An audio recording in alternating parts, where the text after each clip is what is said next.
Code का के channel में आपका स्वागत है। आज हम गेस फॉर गेक्स का problem of the day solve करेंगे। प्रॉब्लम का नाम है डाइस थ्रो। तो प्रॉब्लम समझ लेते हैं पहले। तो हम इसमें n डाइस दे रखा है और बोल रखा है हर डाइस पे m फेस है। ठीक है, m फेस का मतलब क्या होगा कि हर डाइस पे 1 से लेके m तक का नंबर है। ठीक है, हर फेस पे कोई भी एक नंबर हो सकता है 1 से लेके m तक का। ठीक है, और हमें एक नंबर x दे रखा है।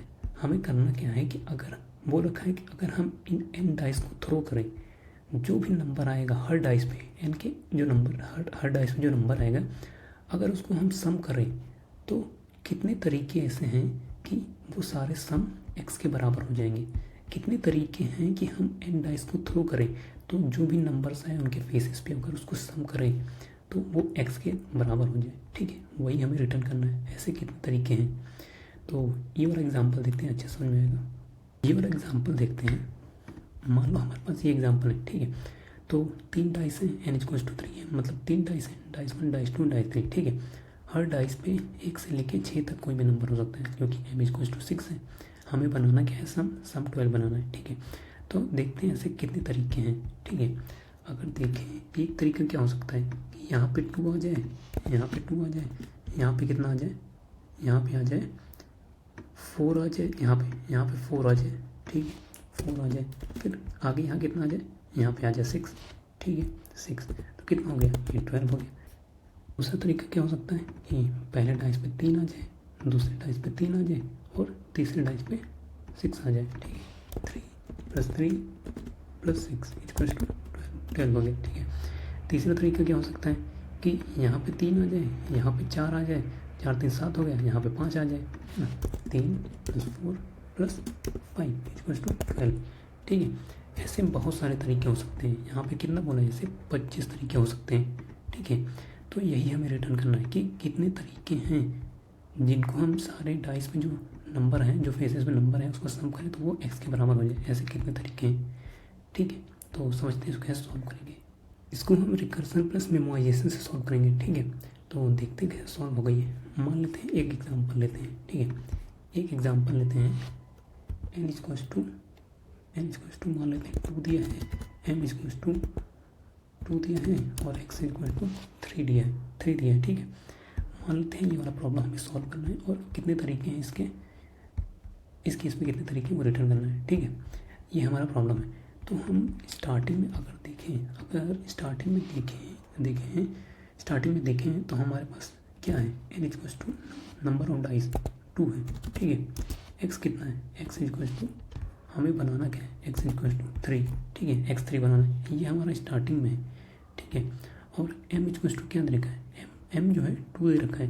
मतलब क्या होगा कि हर डाइस पे या तो 1 आ सकता है या फिर 2 आ सकता है। ठीक है, तो मान लो ये हमारा पहला डाइस है। ठीक है, ये हमारा पहला डाइस है, तो इसमें या तो 1 आ सकता है या फिर 2 आ सकता है। ठीक है, यहाँ पे मान लो 1 आता है, यहाँ पे मान लो 2 आता है।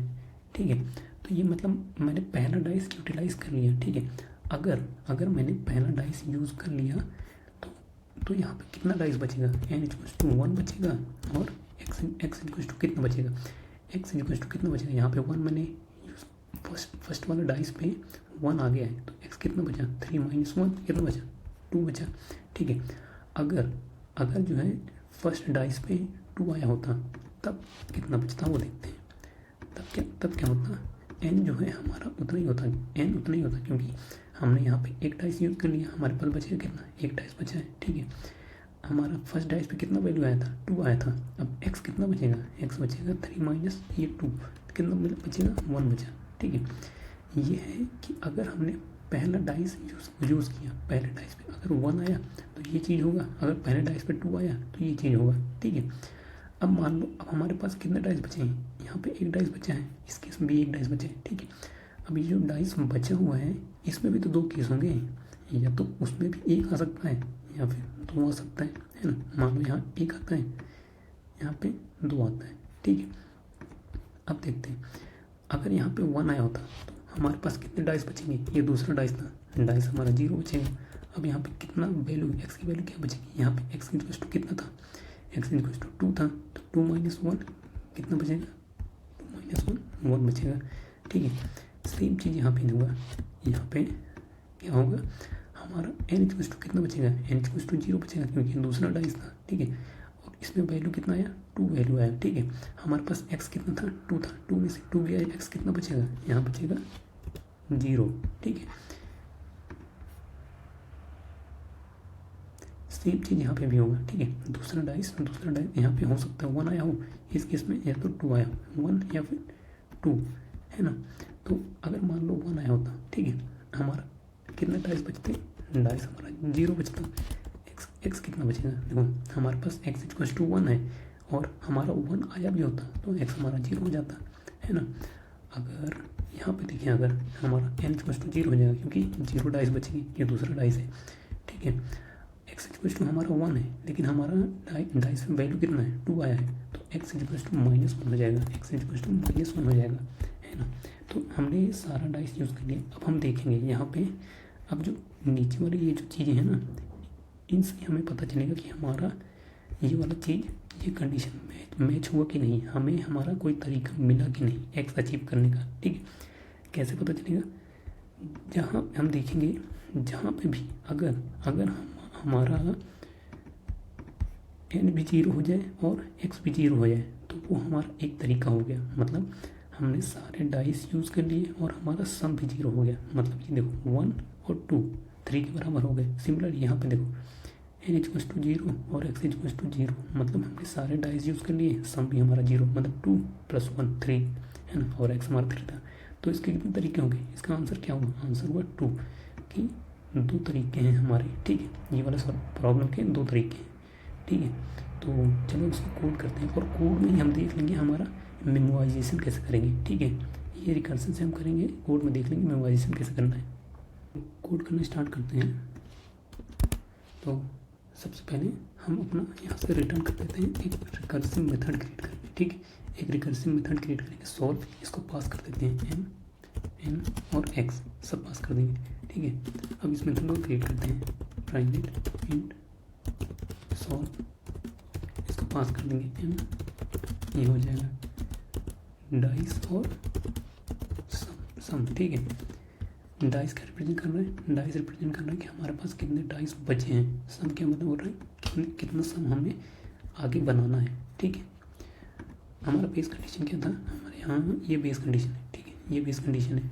इसके अलावा जो होगा वहाँ पे हम रिटर्न कर देंगे 0, ठीक है। अगर हमारा एन मतलब हमारा डाइस नहीं बचा हुआ है, एक भी डाइस नहीं है लेकिन सम 0 नहीं हुआ है, तो उस केस में हम 0 रिटर्न कर देंगे, हमें कोई तरीका नहीं मिला, ठीक है।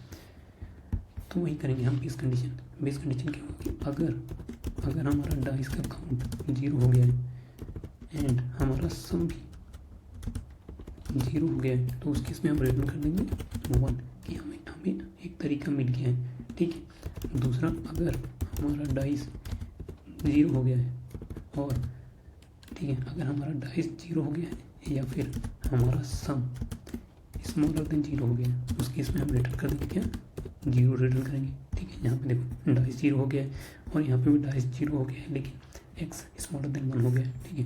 तो उस केस में रिटर्न कर रहे हैं 0। फिर हम क्या करना है, हमारा मान लेते हैं हमारा number of ways equal to 0 है इनिशियली, ठीक है। फिर हम क्या कर रहे हैं, ये वाला डाइस है, जो करंट डाइस है, इस पर कौन कौन से नंबर्स आ सकते हैं, 1 से लेके m तक नंबर आ सकते हैं ना। यहाँ पे देखो 1 आ सकता है, 2 आ सकता है, 3 आ सकता है, कुछ भी आ सकता है ना, m जितना है उतना आ सकता है।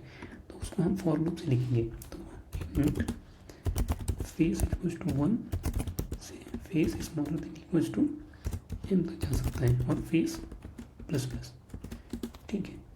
हमारा number of ways equal to कितना हो जाएगा, नंबर ऑफ वेज, इसी रिकर्सिव मेथड को कॉल कर देंगे दोबारा विद क्या, m तो हमारा ऐसे रहेगा और हमारा डाइस क्या होगा, डाइस एक कम हो जाएगा क्योंकि हमने एक डाइस यहाँ पे यूज़ कर लिया, ये फेस वाला चीज़, ठीक है। और हमारा सम कितना कम हो जाएगा, सम माइनस ये फेस पे जो वैल्यू होगी ये वाला चीज़, ठीक है। और हमारा वेज में ये ऐड होता जाएगा, या फिर 1 आएगा या फिर 0 आएगा एट द एंड, है ना। और एट द एंड हमें रिटर्न करना है क्या, रिटर्न करना है यही वेज, ठीक है। ये है बिना मेमोराइजेशन के, ठीक है। रन करके देखते हैं, ठीक है। ये स्टैटिक होगा, स्टैटिक, देखो रन हो गया लेकिन ये सबमिट नहीं होगा, टीएलई आ जाएगा, टाइम लिमिट एक्सीड आ जाएगा, देखना देखो टाइम लिमिट एक्सीड आ गया, ठीक है। तो मतलब हमें मेमोराइज़ करना पड़ेगा इसे। मेमोराइज़ करने के लिए क्या करेंगे, देखो इसमें दो चीज़ चेंज हो रही है, डाइस चेंज हो रहा है और हमारा सम चेंज हो रहा है, ठीक है। एम कांस्टेंट है, तो हम दो चीज़ चेंज हो रहा है तो हम 2D एरे बनाएंगे, ठीक है। मेमोराइजेशन के लिए 2D एरे बना लेंगे, बनाते हैं उसको स्टैटिक इंट डीपी, ठीक है, डीपी नाम देते हैं। और हमारा डीपी को इसमें इनिशियलाइज कर लेते हैं, न्यू इंट कितना रहेगा, n+1 दे देते हैं इसका साइज, और यहाँ x+1, ठीक है। ऐसा कर रहे हैं क्योंकि हमारा ये n है और ये x है सम ना, तो इसीलिए एक ज़्यादा ले रहे हैं ताकि कोई प्रॉब्लम ना हो, ठीक है। इंडेक्स वगैरह का प्रॉब्लम ना हो, ताकि इसको इनिशियली -1 कर देते हैं, ठीक है। पूरे डीपी में जितने भी वैल्यूज़ हैं सब हर जगह पे -1 पहले असाइन कर देते हैं इनिशियली।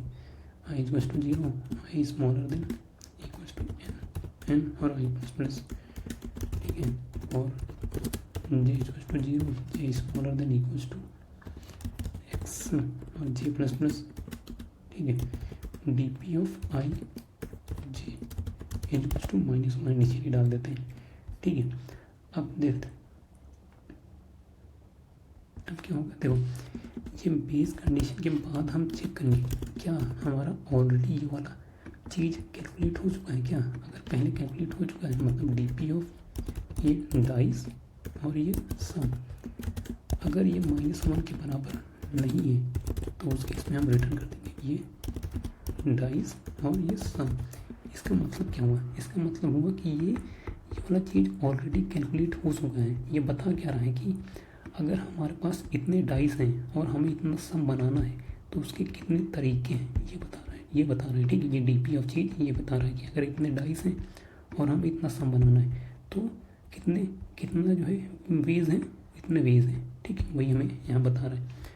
और हमें इसको रिटर्न करने से पहले इसमें हम असाइन कर देंगे डीपी ऑफ डाइस और सम, इसको असाइन कर देंगे। अब रन करते हैं,